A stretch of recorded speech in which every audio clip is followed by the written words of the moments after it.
capítulo 37.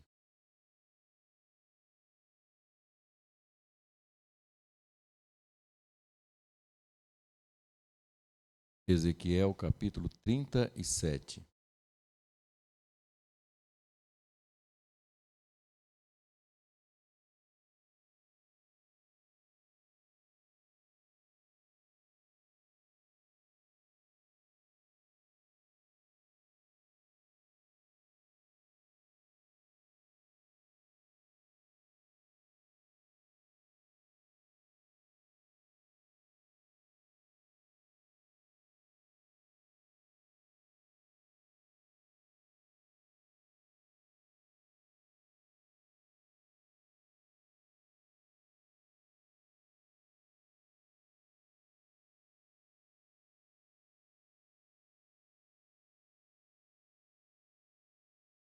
Ezequiel 37, versos de 1 a 14 diz: Veio a minha palavra do Senhor.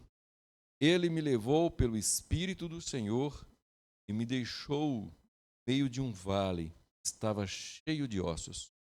E me fez andar ao redor deles.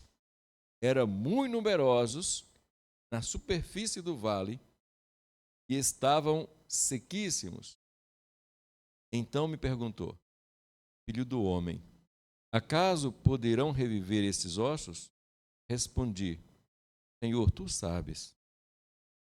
Disse-me ele: Profetiza a estes ossos, dize-lhes: Ossos secos, ouvi a palavra do Senhor. Assim diz o Senhor Deus a estes ossos: Eis que farei entrar o Espírito em vós, e vivereis. Porei tendões sobre vós, farei crescer carne sobre vós estenderei pele, e porei em vós o Espírito, e vivereis. E sabereis que eu sou o Senhor. Então profetizei segundo me fora ordenado. Enquanto eu profetizava, houve um ruído, um barulho de ossos que batiam contra ossos e se ajuntavam, cada osso ao seu osso. Olhei e eis que haviam tendões sobre eles, e cresciam as carnes, e se estendeu a pele sobre eles, mas não havia neles o Espírito.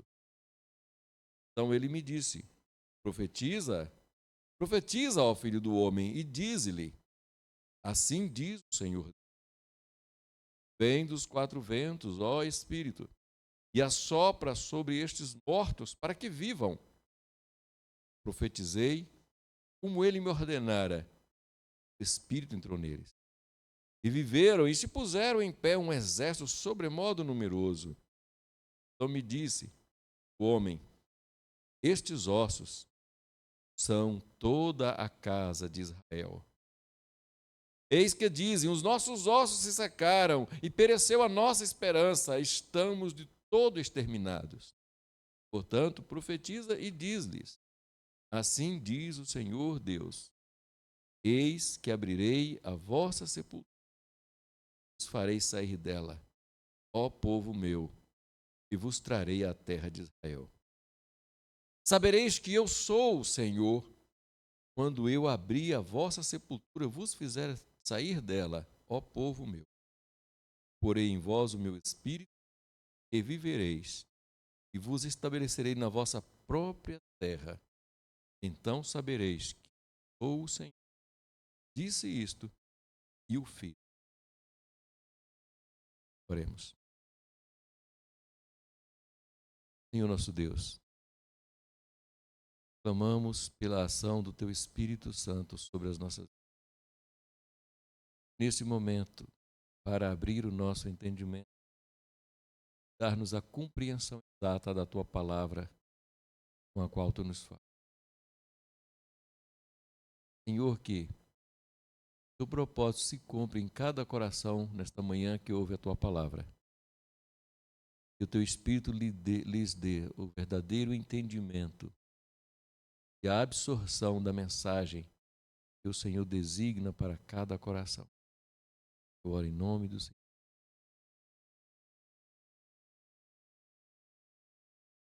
O profeta Ezequiel Ele viveu entre os anos 622 até 570 a.C. Ele escreveu suas primeiras profecias por volta do mês de julho do ano de 592, já com 30 anos. Ele não teve um ministério curto, e com apenas cerca de 50 anos, escreve suas últimas profecias. Tem relatos sobre a sua morte, mas acredita-se que ele teve um período curto de existência, mas com um ministério profícuo, um ministério sério e árduo. Por que árduo? Porque ele escreve todo o seu livro lá no cativeiro. Às vezes nós nos esquecemos disso. Ezequiel está na Babilônia quando ele escreve essas profecias. Ele havia sido levado cativo na primeira leva, quando Nabucodonosor invadiu o reino de Judá no ano 597 a.C. Então, ele é levado junto com aquela primeira leva. E quem faz parte daquela primeira leva? Só os nobres. No ano 597, o rei da Babilônia leva o rei Joaquim, que era ainda um jovem rei de 18 anos, leva ele cativo, leva a mãe dele e leva todos os príncipes e a nobreza de Israel e mais todas as pessoas intelectuais, todos os profissionais liberais, aqueles que eram úteis à Babilônia, foram levados nesta época. E Ezequiel estava entre eles. Ezequiel é de linhagem sacerdotal. Ele assumiria o sacerdócio aos 30 anos, que é a idade padrão para exercer o sacerdócio. Só que ele completa 30 anos no cativeiro. Quando ele completa 30 anos, ele está lá numa colônia chamada Casifia, na região do rio Quebar, lá no alto do Eufrates, na Babilônia, distante a cerca de 1.100 quilômetros de Jerusalém. Ali ele recebe o chamado de Deus para a sua vida. Quando você pega o primeiro capítulo do livro de Ezequiel, você vê em que circunstâncias aquele chamado acontece. A visão da glória de Deus que envolve ali Ezequiel, os seres viventes, as rodas cheias de olhos, o arco-íris de fogo, tudo aquilo, uma visão esplêndida, mas aterrorizante para o ser humano contemplar. Ezequiel tem, então, seu chamado ali, ainda jovem. Mas agora, em vez de trabalhar como sacerdote, ele não tem um lugar para trabalhar, ele está junto com os cativos lá na Babilônia, e então ele exerce o ministério profético, e dá a ele essa missão profética de animar os cativos, de despertar os cativos, agora não mais só a nobreza, mas já havia chegado outras levas de cativos também na Babilônia, e ele tem o encargo, a incumbência de motivar aquele povo a aguentar a punição, porque o cativeiro era uma punição de Deus, para que aquele povo não desistisse de buscar uma restauração espiritual, de buscar um recomeço espiritual e poder retornar no futuro para suas terras, mas não da forma como saíram, alienados de Deus, imersos no pecado, escravos de Babilônia, mas que eles tivessem a oportunidade de voltar como seres livres, transformados, humilhados sim, mas agora nascidos de novo. De forma que a mensagem que Ezequiel recebe, ela parte de uma visão um tanto estarrecedora.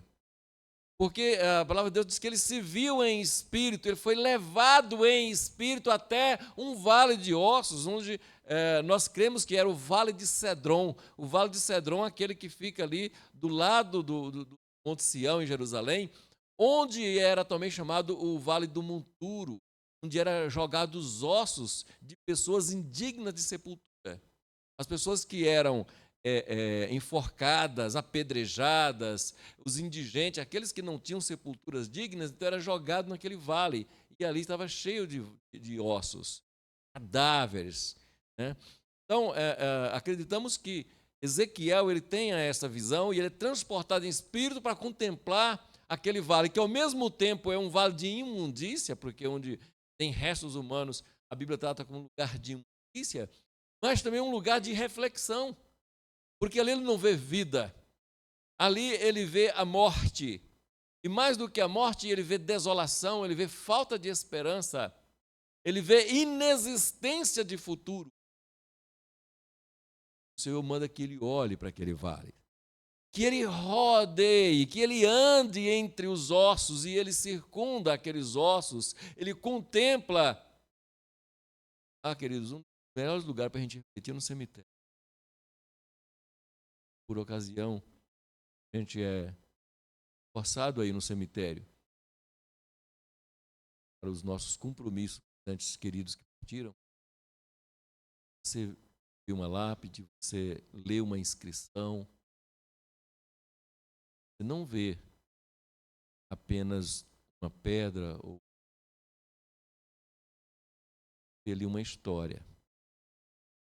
Ali, como nós já estudamos na nossa escola dominical, você vê duas datas, a data do nascimento, a data da morte, separadas por um traço. Aquele traço aqui. O traço é toda a nossa história. Isso era um lugar bom para o levada no meio foi levado no meio da juventude. Ou ela foi levada já com uma idade bastante avançada, viveu bastante, teve filhos, tem alguns sobrenomes que são comuns, etc. E eu me faço imaginar que Ezequiel estava ali entre aqueles ossos e também lembrando. O passado era assim. E talvez tenha ossos da família tal, da família X, da família Y. Ele fica a refletir sobre tudo o que ele vê. Mas, ao mesmo tempo, essa visão de Ezequiel, que registrada em forma de profecia, não é apenas um recado, não é apenas uma mensagem para aquele povo desolado que estava lá no cativeiro, sem esperança, um povo que estava revoltado com Deus, porque eles se sentiam injustiçados, embora eles estivessem ali exatamente porque se afastaram do Senhor, eles abandonaram o Senhor, eles pecaram contra o Senhor, eles se afastaram de Deus para se unir aos deuses pagãos, às idolatrias. Mas eles se sentiam injustiçados e estavam amargurados, revoltados contra Deus.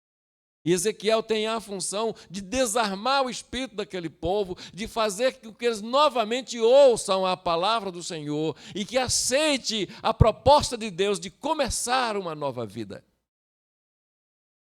De forma que o capítulo 37 de Ezequiel é uma das profecias mais próximas que nós temos de ressurreição dos mortos no Velho Testamento. Quando nós olhamos para o capítulo 36, aqui, na mesma página, aqui, do lado do capítulo 37, você vê que no verso 16 o Senhor faz um anúncio de uma futura restauração. Quando ele chama Ezequiel dizendo, olha, quando a casa de Israel habitava na sua terra, eles contaminaram com seus caminhos e as suas ações. Como a imundícia de uma mulher na sua menstruação, tal era o seu caminho perante mim. Derramei, pois, o meu furor sobre eles por causa do sangue que derramaram sobre a terra e por causa dos seus ídolos com que a contaminaram. Então aqui está a razão porque eles estavam no cativeiro. E Deus então fala assim, olha, mas eu não vou permitir que eles vivam assim a vida inteira. Vai chegar um tempo em que eu vou trazê-los de volta. Verso 19, eu espalhei-os entre as nações, foram derramados pela terra, segundo os seus caminhos, segundo os seus feitos. Verso 21, mas tive compaixão do meu santo nome. Veja, Deus não tem compaixão do povo que está no pecado. Ele teve compaixão do seu próprio nome, da sua santidade, porque o povo em pecado enlameia o nome do Senhor. Ele diz, eu tive compaixão do meu nome, porque eles profanaram o meu nome, e eu vou vindicar a santidade do meu nome. Como farei isso? Eu vou transformar esse povo. Eu vou tirar da sua amargura, dos seus corações empedernidos, eu vou tirar dos seus espíritos amargurados um novo louvor para o meu nome. Verso 23, vindicarei a santidade do meu grande nome, que foi profanado entre as nações. Verso 24, tomar-vos-ei de entre as nações e vos congregarei de todas as partes e vos trarei para a vossa terra, mas não voltam como saíram. Verso 25, aspergirei água pura sobre vós, ficareis purificados de todas as vossas imundícias e de todos os vossos ídolos vos purificarei. Dar-vos-ei coração novo, porei dentro de vós espírito novo, tirarei de vós o coração de pedra e vos darei coração de carne, porei dentro de vós o meu espírito e fareis que andeis nos meus estatutos, guardeis os meus juízos e os observeis. Então, antes da visão que Ezequiel tem ali do vale, o Senhor dá-lhe uma profecia dizendo, no futuro eu vou redimir esse povo, por causa do meu nome que eles profanaram. Então vou transformar esse povo hoje imundo, um povo revoltado e amargo, novo povo, mas para isso eu vou ter que tirar o coração de pedra deles. Eu vou ter que colocar um coração de carne dentro deles, vou trocar o coração deles. E faço mais, vou colocar o meu espírito dentro do coração deles, porque só assim eles serão capazes de me ouvir, só assim eles serão capazes de receber a minha palavra, só assim eles serão capazes de experimentar uma nova vida. De forma, irmãos, é aquilo que Paulo diz lá em Efésios no capítulo 2, exatamente o que Deus promete fazer em Israel. Lá em capítulo 2 de Efésios ele diz, ele vos deu vida estando vós mortos nos vossos delitos e pecados. Então, ao olhar Deus para o ser humano, para a humanidade, ele vê um exército de cadáveres espirituais, pessoas mortas espiritualmente. E elas não têm condições de se levantar se Deus não intervier, se Deus não agir nas suas vidas. Por isso que lá em Efésios, Paulo diz, ele vos deu vida quando vocês estavam mortos. E quando aconteceu? Quando o Espírito entrou no coração deles, quebrou o coração de pedra, então eles foram capazes de ouvir a palavra. E aqui, de forma até alegórica, no capítulo 37, nós vemos isto acontecer.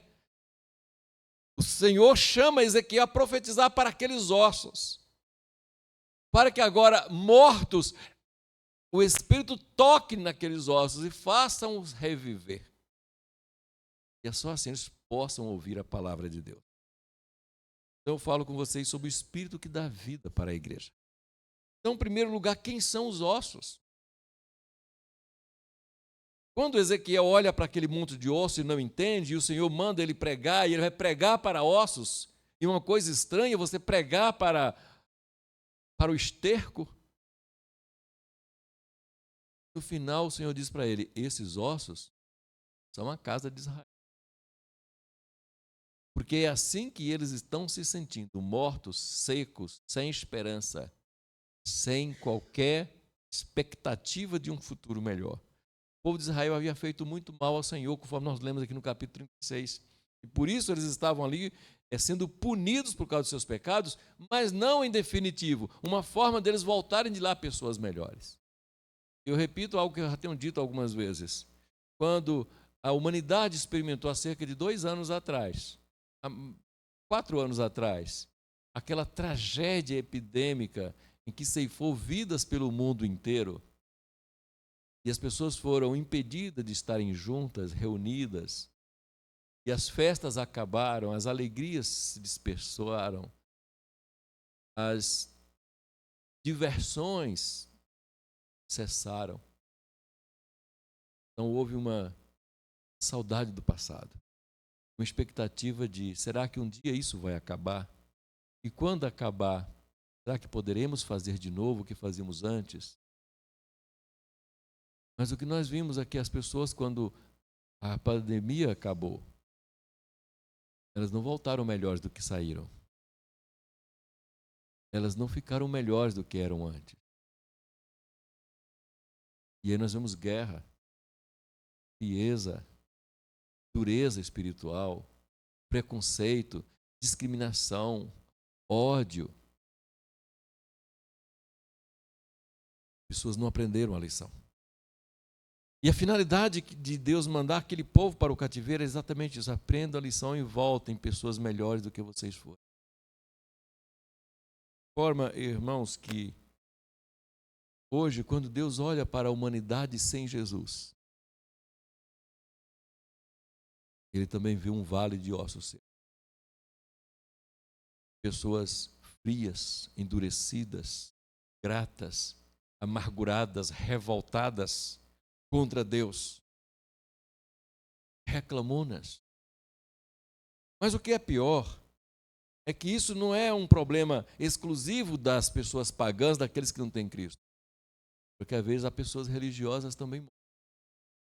Há pessoas religiosas vivendo um marasmo espiritual, uma morte espiritual, sem esperança, sem brilho, sem alegria, amarguradas, com caprichos, com razões, orgulho, que as torna tão secas com aqueles ossos. E mesmo assim continuam endurecidas, revoltadas contra Deus. O povo de Israel estavam tão revoltados e tão certos de que eles estavam com a razão e Deus estava errado, que quando possivelmente Ezequiel tenha escrito o Salmo 37, o Salmo 37 conta como foi aquele momento, aquele episódio, quando nos assentávamos à margem dos rios da Babilônia, nós chorávamos. Pendurávamos as nossas harpas nos salgueiros que lá haviam, porque nós nos recusávamos a louvar a Deus lá. As pessoas nos levaram cativo e queriam que a gente fosse alegre, diz o Salmo 137. Que nós cantássemos os hinos de Sião, mas nós não vamos cantar hino de Sião aqui em terra estranha. Enquanto Deus não nos levar de volta, a gente não canta para Ele. Fosse uma certa birra. E ali a revolta, a amargura está tão grande no coração deles, assim: ah, filhos de Babilônia, quem dera alguém pegasse vocês e matasse, esmagasse os seus filhos contra as pedras. É duro de ler aquele salmo, mas é o sentimento que estava no coração do povo. E às vezes nós encontramos pessoas amarguradas hoje, pessoas que, por causa da sua condição, do seu momento emocional, elas ignoram o poder de Deus, ignoram a existência de Deus, ignoram a bondade de Deus. E aí você escuta frases idiotas: se Deus existe, por que isso? Se Deus é tão bom, por que permite aquilo? Elas estão julgando Deus. Na verdade, nós é que somos julgados. Somos disciplinados pelo que fazemos ou deixamos de fazer. Então o povo, enfim, revoltado, põe a culpa em Deus. Para eles, Deus os havia abandonado e não fazia mais caso deles. E nessa época, então, Deus manda Jeremias escrever uma carta. Jeremias estava lá em Jerusalém com o resto que não foi para o cativeiro. O resto das pessoas mais pobres, mais insignificantes, pessoas que não tinham tanto valor, que não fazia parte da nobreza e não fazia parte da nata intelectual da classe média alta de Israel, ficou lá. Ficou em Jerusalém, no meio dos escombros, no meio da ruína, na mais absoluta e abandonada sorte. E então Jeremias, com eles ali sofrendo, com os que ficaram em Jerusalém, escreve uma carta para os exilados lá na Babilônia, onde Ezequiel estava. E na carta Deus diz: eu sei que pensamento eu tenho a vosso respeito. Eu não os abandonei, não. Pensamento de bem e de paz, e não de mal, para dar o fim que desejam. Mas para isso vocês devem fazer uma única coisa.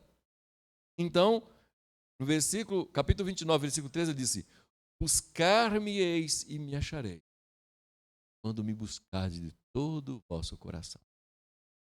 Essa é a condição para você voltar. Mas como buscar a Deus se eles estavam mortos? Se eles estavam mortos espiritualmente, sem esperança, sem força, como meros cadáveres ambulantes. Então, na visão que Deus dá a Ezequiel, ele mostra Israel como se fosse aqueles ossos secos, espalhados entre as nações. O povo estava igual àqueles ossos. Mesma condição. das pessoas sem Cristo, das pessoas que, mesmo alegarem ser crentes ou religiosas, estão vivendo à margem de uma vida abundante, aquela que Jesus disse lá em João, no capítulo 10, no versículo 10, na segunda parte: eu vim para que tenham vida, e vida abundante. Há muita gente frequentando a igreja vivendo miséria espiritual. Há muitas pessoas religiosas vivendo como os incrédulos, sem razão, sem motivação. Quando as dificuldades aparecem, em vez de buscarem a Deus, elas caem desfalecidas, raquíticas, sem força, sem esperança, se entregam à mais completa deploração humana.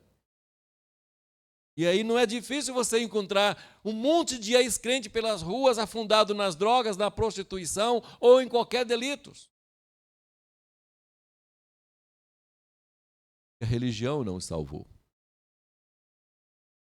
Elas permitiram que o pecado dominasse suas vidas e se afastaram de Deus.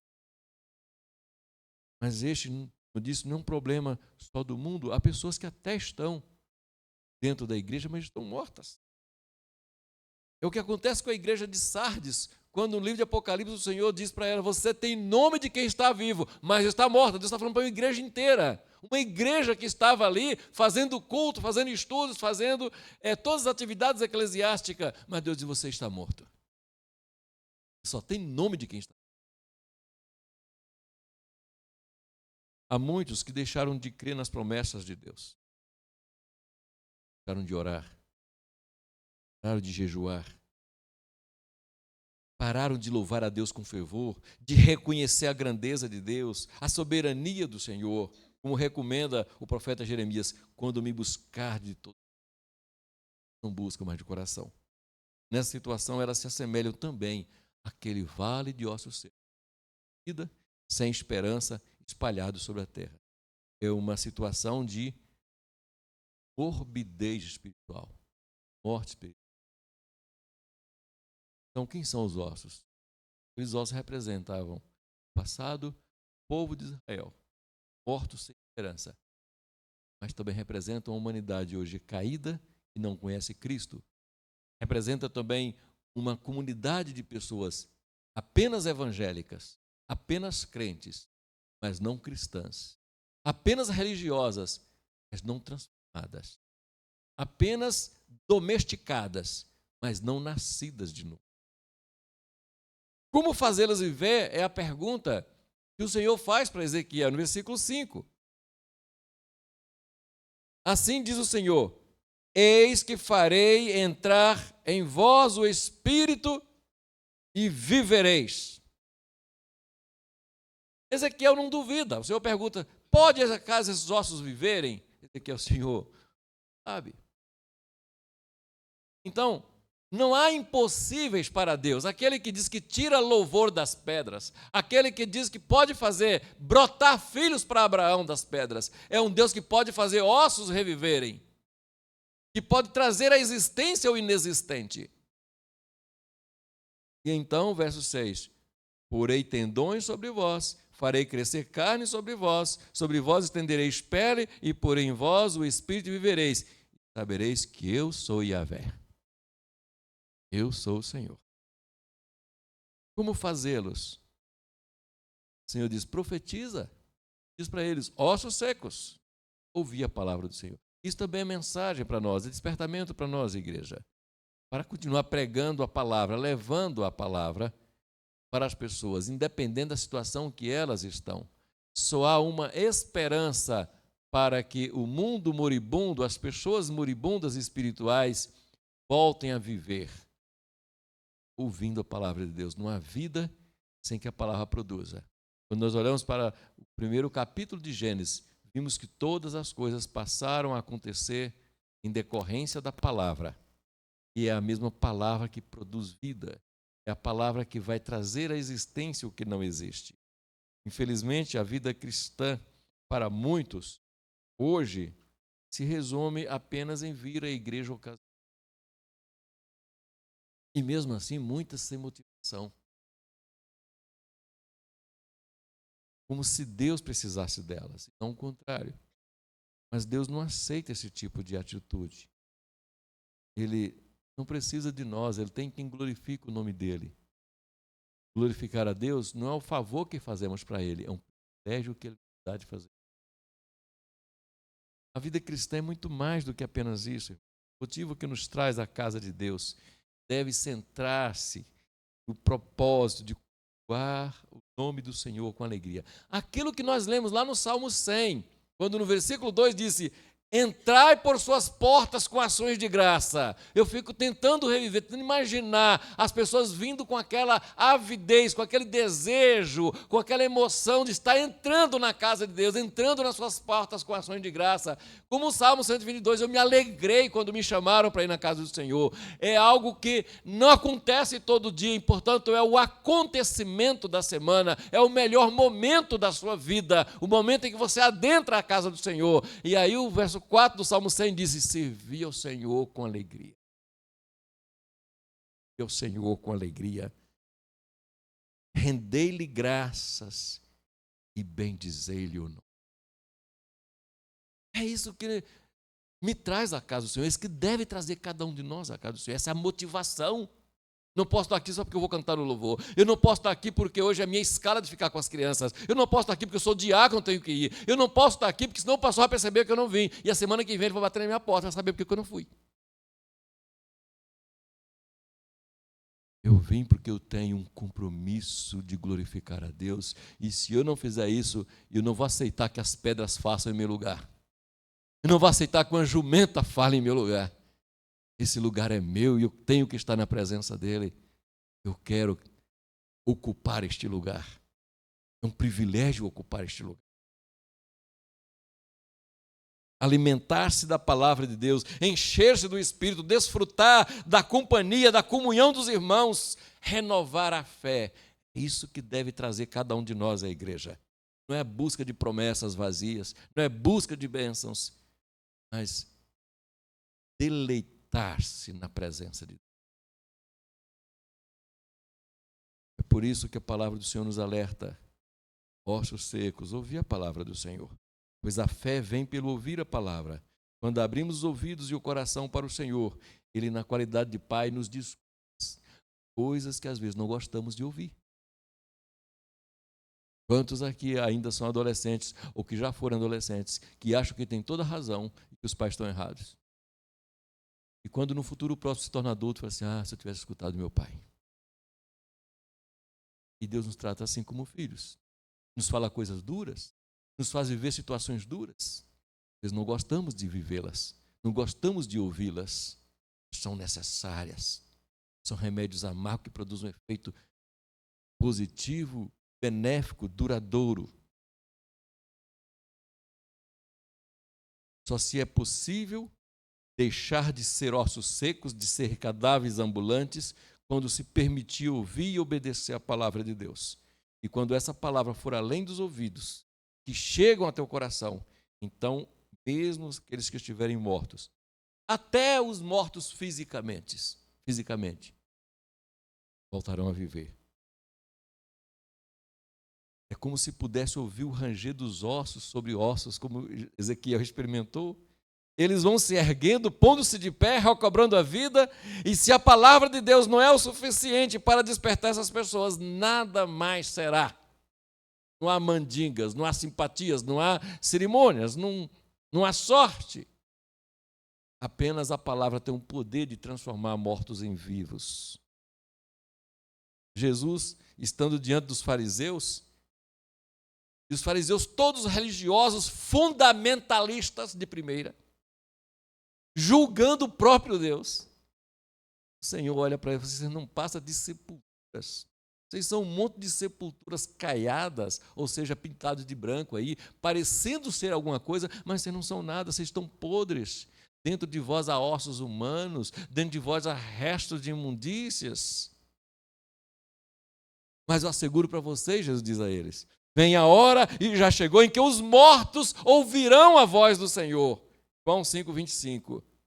E quando os mortos ouvirem a voz do Filho de Deus, os que o ouvirem viverão. Não importa a condição em que estiverem. Eles, embora conhecedores da palavra de Deus, estavam mortos, porque diante do próprio Filho de Deus, eles não reconheceram, não aceitaram, finalmente o mataram. Quem são os ossos? Todos aqueles que vivem à margem do Evangelho, ou que mesmo conhecendo o Evangelho, não leva Deus a sério. Como despertar? Somente a palavra de Deus pode transformar pessoas mortas espirituais em pessoas vivas para Deus. Finalmente, como despertá-los? Porque às vezes nós estamos preocupados em levar o Evangelho para as pessoas que não conhecem a Cristo, mas esquecemos que tem um monte de gente que conhece a Deus e não estão vivendo o Evangelho. A gente está com fome e querendo dar comida para os outros.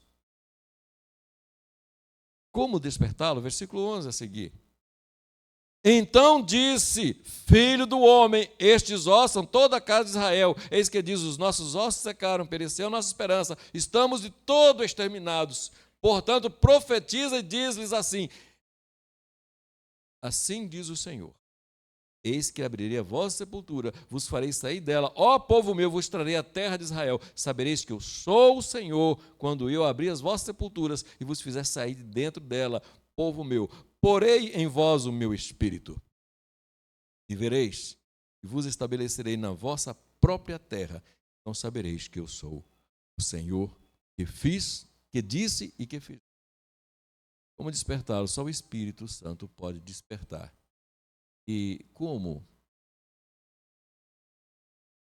Reacendendo novamente essa chama. Para muitos estão apagadas.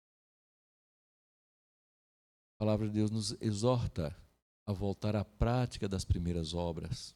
Deus falou para a igreja dos Efésios. Vocês abandonaram o primeiro amor. Estão respirando por aparelhos. Então volte à prática das primeiras obras. Um exército de pé não apenas significa, aliás, não significa que são pessoas vivas em definitivo. E quando Ezequiel profetizou para os ossos, eles se levantaram, criaram carne, tendões, criaram pele e viraram seres humanos. Era um monte de robô, todos ali vivos diante de Ezequiel, mas não tinha ação. Ele não tinha capacidade de pensar, de agir, de querer. Então o Senhor diz, agora profetiza novamente para que o Espírito entre neles. E agora eles passem a raciocinar como novas vidas. Foi o que Jesus disse para Nicodemos. Nicodemos, se não nascer de novo da água e do Espírito, você vai continuar morto, mesmo sendo um mestre em Israel. Mesmo sendo um pastor de Israel, você estará morto, se não nascer do Espírito. Então o Senhor manda que Ezequiel profetize, e Ezequiel profetiza, vem dos quatro ventos o Espírito sopra, entra naqueles homens que estavam em pé, mas eram um monte de pessoas débeis. Então o Espírito entra e agora ele tem um verdadeiro exército diante dele. Essa situação persiste na vida de muitos corações, tantos os que vivem à margem do Evangelho, quanto os que vivem na mediocridade espiritual, sem esperança, na hipocrisia, no endurecimento do coração. E eu lembro que o Senhor disse lá em Apocalipse 3:1 para a igreja de Sardes, conheço as tuas obras, e tens nome de quem está vivo, mas está morto. O pecado, o descuido espiritual leva a pessoa a uma situação de morbidez espiritual, de inércia espiritual. O pecado é capaz de produzir isso. E só será resolvido, só será então anulada essa situação quando ela ouvir a palavra de Deus e voltar-se para Deus com um coração sincero e arrependido, como aquele que nós lemos há pouco lá em Salmo 51, dos versos 7 a 12, quando o salmista Davi pede, Senhor, cria em mim de novo um coração puro. Restaura um espírito inabalável dentro de mim e devolve-me a alegria da salvação. Só assim eu posso ser um exemplo para os outros. De igual forma, irmãos, precisamos que com sinceridade, comparecer sempre à presença de Deus, como fez o rei Davi, consciente da nossa condição de humilhação, de miséria, mas com arrependimento sincero. O Espírito Santo tem a missão de vivificar os mortos espirituais. Ele tem poder para nos transformar em valorosos soldados de Deus. E a Bíblia diz que aqueles ossos se puseram em pé, formou-se um grande exército. É dessa matéria-prima, é desse pó que o Senhor faz filho para Abraão. Pessoas nascidas de novo, pela promessa de Deus, nascidas, regeneradas pelo Espírito Santo. Eu quero terminar levando você a sua vida espiritual. Talvez você esteja vivendo hoje tão indiferente que talvez a vida e a morte não tem muita diferença. O céu virou coisa de fantasia. Você é capaz mais de se deleitar nos contos, nas fantasias, que na viva esperança. É a distância em que as pessoas se encontram de Deus que provoca. Algumas circunstâncias levam você a esse estado de espírito. Isso, como eu sempre disse, não acontece da noite para o dia. Sempre acontece. Cada vez que você permite alguma coisa do mundo entrar na sua vida, também está se permitindo a chama do apagar dentro de você. O povo de Israel não foram dormir vivos e amanheceram mortos, não. Eles foram se matando ao longo do tempo. Cada permissão, cada afastamento, com cada liberação de prazeres mundando, cada escolha, com cada preferência, até quando se deram conta, estava a 1.100 quilômetros de Jerusalém e a bilhões de anos-luz de Deus, completamente mortos. Alguma circunstância talvez tenha perturbado você, te levado a um estado de letargia espiritual, de inércia, falta de motivação para viver a vida cristã. E aí o mundo começa a ficar interessante para você. O mundo começa, as pessoas do mundo começam a ficar mais amáveis, agradáveis. Você assim, nossa, eu me sinto melhor lá no meu trabalho do que na igreja. A culpa não é da igreja, não. São das suas escolhas. Está permitindo que o mundo entre e ocupe o lugar de Deus na sua vida. Assim como o Senhor disse aos ossos que simbolizavam Israel, Ele continua a falar com os ossos secos hoje. Saiam de suas tumbas espirituais, deixem de ser ossos sem vida e voltem a experimentar a boa, a perfeita e a agradável vontade do Senhor. Mas para isso, tem a palavra de Deus em Romanos capítulo 12, versículo 12. Transformai-vos pela renovação da vossa mente. Pare de se contentar com a situação caótica do mundo e pare de se contentar com seus defeitos, de ser tolerante com seus erros e muito ácido com os erros dos outros. Pare de reclamar, comece a agir. Mas se esse não é o seu problema, se esta não é a sua situação, então lembre daqueles que estão vivendo isso, daqueles que não conseguiram chegar aqui, estão tão secos que não tiveram força de vir à igreja. Lembre deles. E faça como Deus fez com Ezequiel. Vá lá profetizar para eles. Diga, osso seco, ouve a palavra de Deus. Volte a viver novamente. Comece hoje a assumir uma missão profética como Ezequiel. Vá até essas pessoas que não são piores do que nós. Elas só estão no momento ruim. Só estão no momento pior do que o meu momento, do que o seu momento. Profetiza, diz que Deus as quer de pé, que Deus as ama, que o lugar delas está aqui, vazio, mas esperando por elas. E quanto a nós, irmãos, vamos buscar esse renovar do Espírito a cada dia. Buscar essa renovação da nossa vida espiritual, para que em nenhum momento a gente se descuide e volte a ser meros ossos secos. Deus nos abençoe. Nós vamos